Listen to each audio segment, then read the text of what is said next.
A lot of us speak in hollow words. I used to speak in hollow words. I don't do it anymore. Everything that comes out of my mouth has substance. It's real. And we all have these feelings in our bodies, in our minds, in our souls. I act on mine.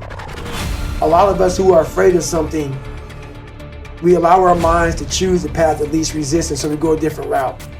And I'm afraid of something that's telling me you must do that. You have to go that way. Most of us don't understand that mentality. We go left and we wonder why we haven't fulfilled something in our lives. It's because we continue to take the journey that is mapped out. And how I look at it is a lot of us in life want to take the 4-lane highway that has road maps and all this other stuff on it, man. It tells you where to go, gas stations. The next 10 miles up, you're gonna see a McDonald's. It's the easy route. Very few of us want to go to the right side. You're gonna be in your head, you could be saying, I'm not good enough. And it's how you get through that. It's how you get through that on a daily basis when that thing is saying, man, I'm 43, I've done so much. You start to become civilized. The refrigerator gets full. You start making money and you start, I'm not getting cold anymore. I'm retired. At 40, people shouldn't be playing basketball or football or being in, you start to believe this and it becomes in your mind like, there's people who are retiring, at 40-something years old or 30-something years old. At 43, I'm still putting in 100-mile weeks, still doing thousands of pull-ups, thousands of push-ups, because I'm not allowing myself to become civilized. The worst thing that can happen to a man is become civilized. You lose that fight, you lose that, why am I doing this? I'm good. You ain't good, man. You ain't never arrived. And that's just my mentality. You may have more, but you'd never arrive. You want to be uncommon amongst uncommon people, period. Like for me, what got me in trouble with the Navy SEALs is I wanted to be one so bad. So bad, I fought my ass off. And I saw them as uncommon people, very uncommon. But once you become a Navy SEAL, you're all Navy SEALs, so guess what happens? You're common again. I wanted to be uncommon amongst uncommon people. I wanted to be the guy, I don't care if you're fighting, I don't care if you don't understand me. I'm a warrior, period. There's a lot of guys who've been in a lot more combat than me. A warrior is not always that. A warrior says, hey, I'm here again today. I'm here again tomorrow. I'm gonna be here the next day.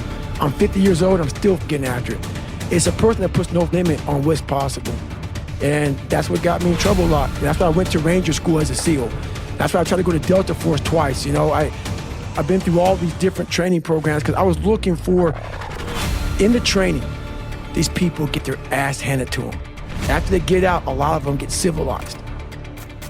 I always wanted to go back into training. No matter where I was at, I wanted to go back to war. And the war was in that training program where you see guys who can quit, guys who are brutal, guys who are suffering, guys who are, so as a SEAL, you don't volunteer for Ranger School. They go, why did you go? Because I started becoming civilized. I started becoming complacent. I would immerse myself like that. Even I would climb the ladder and I intentionally fall back down that and say, all right, man, getting soft, dude, getting soft. The biggest thing you have to do is shut off technology. You have to go dark. What I mean by that is you have to be quiet in your mind. Get away from people. We love being around people. We love talking. We love parties. It's okay to be alone. It's also okay to be unhappy. It's okay to be unhappy sometimes, man. So you gotta go to the truth first. Who are you? Get really accountable and say, okay, who am I? What's the truth about me? Get to that dark place in your mind. Figure out, it may take months, it may take years. Figure out your purpose. Figure out what you want to be in life. And then from there, okay, I have my purpose. It may take a long time. No one knows their purpose because it's too loud. Find your purpose. From there, all right, you gotta start planning. People love the planning phase because it's very comfortable. Then from the planning phase, you gotta go to execution. So the execution phase, what we all hate, because that's where the real work begins, and that's when the failure happens, and the failure, and the failure. That's kind of how you have to do it. You gotta strategize on each problem you have in life. Slowly break down that problem. Don't think about all the problems you have, just one at a time. And before you know it, you fix all these problems, but you cannot focus on all of them, just on the one thing at a time. There's a lot of people in mediocrity who have a nice resume, but they're one-timers, man. They hit a one-time deal, they busted it open, got a lot of money, but they're good. You're mediocre now, man. What are you doing today, tomorrow, the next day?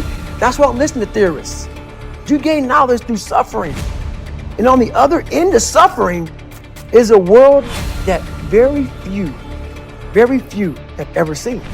It's a beautiful world because that's where you find yourself. You don't find yourself in over here. You find yourself on the other end. And that's what all that mediocrity is about. Mediocrity is contagious. A lot of you had goals, ambition, a lot of drive, a lot of motivation. And I navigate. I put backstops out there to make sure I don't get too far off course. I put those backstops in my personal life to make sure I don't get too far away from my goals and my dreams.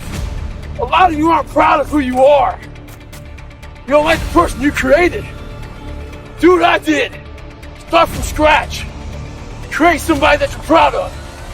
I'm the hardest working guy that doesn't talk about it. So basically, I don't take any days off as far as working out. What I realized growing up is you have to build your armor. Your armor, your first thing in the morning time is you have to build your confidence. And every day you're constantly gaining and losing confidence. You're never staying the same. So how you build your confidence is if you like what you see in that mirror, that's how you start your day off. If you wake up and you look fat, you look out of shape, you don't feel good, or you don't feel good inside. So my whole big thing is get up and work out. Shed some calories. Get the adrenals going. Get the mind going. Get all that going. Every day I run. Every day I work out. And every day I stretch. I'm constantly thinking about my life, raw things about my life, because I want to share these things with people. And see, I don't post a lot.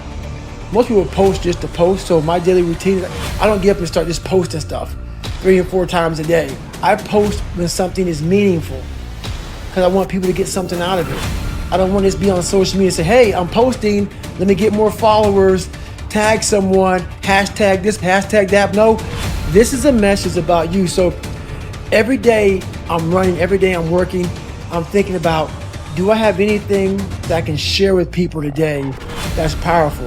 And I'm constantly writing books.